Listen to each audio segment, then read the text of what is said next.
Freed from Canada, Huawei executive Meng Wanzhou hailed as hero upon return to ChinaMeng, who was wanted by U.S. federal prosecutors for fraud charges related to alleged Iran sanction violations, was arrested in Vancouver in December 2018.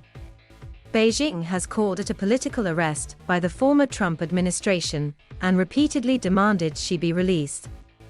On Friday, Meng was allowed to go home after reaching an agreement with the U.S. Department of Justice to defer her prosecution until late 2022, after which point her charges could be dropped.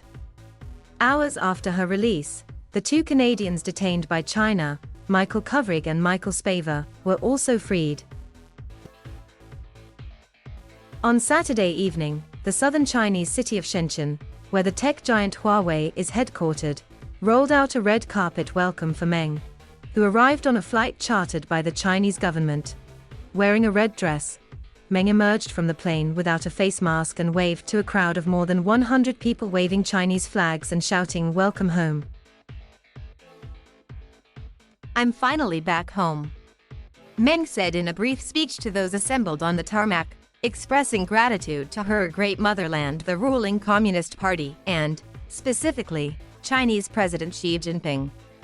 As an ordinary Chinese citizen who had suffered this plight and been stranded abroad for 3 years, there was never a moment where I did not feel the care and warmth of the party, the motherland, and the people, said Meng, who is the daughter of Huawei's founder, Ren Zhengfei.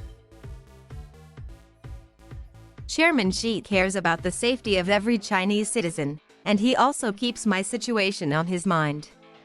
I am deeply moved. Meng ended her speech vowing to uphold the leadership of Xi and the party, and pledging loyalty to her country. "Where there is a Chinese flag, there is a beacon of faith," she said emotionally. "If faith has a color, it must be China red." While Meng had repeatedly called herself an ordinary Chinese in the speech, the grand reception for her was anything but ordinary. As her plane descended toward the airport, it was greeted by a special message from the control tower. "Here is China's Shenzhen Bao'an Airport. The motherland is forever your most powerful support. Welcome back, Miss Meng Wanzhou." Inside the arrival hall, hundreds of people gathered to welcome Meng.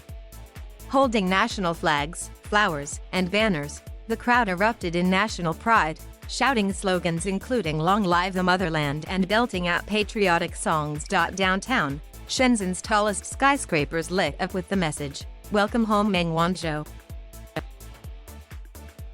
And on China's internet, news about Meng's journey home riveted public attention and dominated discussions. Internet users tracked her flight across the Arctic Ocean, and tens of millions of people tuned in to watch state media's online live stream of her arrival. Many called her a national hero and hailed her return as a symbol of China's victory over the West.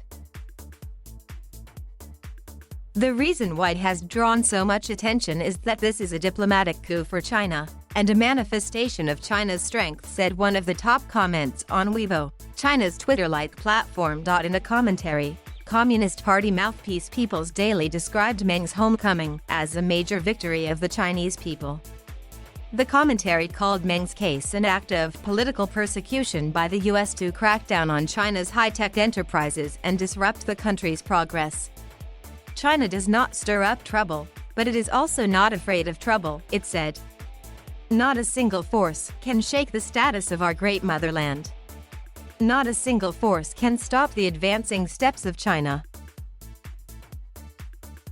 The U.S. case against Meng centered on whether she had misled banking giant HSBC about Huawei's relationship with an Iranian subsidiary, Skycom, which the U.S. alleges could have put the bank at risk of sanctions violations. State media reports highlighted that Meng pleaded not guilty, but left out her admission to the court that she had misrepresented Huawei's relationship with Skycom to HSBC. Also conspicuously absent was any mention of the release of the two Canadians, Kovrig and Spavor. Some social media posts about their fate were also censored in China. The two Michaels landed in Calgary, Alberta, before 6 a.m. Saturday local time, a couple of hours before Meng touched down in Shenzhen. They were welcomed on the tarmac by Canadian Prime Minister Justin Trudeau. "You've shown incredible strength, resilience, and perseverance," Trudeau said in a Twitter post. "Know that Canadians across the country will continue to be here for you, just as they have been." Spaver, an entrepreneur with business ties to North Korea, and Kubrick, a former Canadian diplomat, were detained in China in December 2018, 9 days after Meng was arrested while changing planes in Vancouver.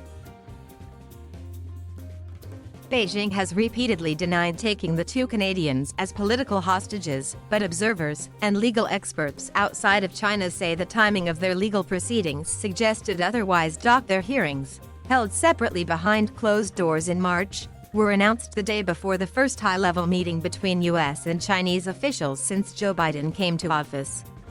And in August, just as Meng's extradition hearings entered their final stages in Vancouver, Spaver was sentenced to 11 years in prison for spying and illegally providing state secrets overseas. In the end, even their releases were timed just hours apart.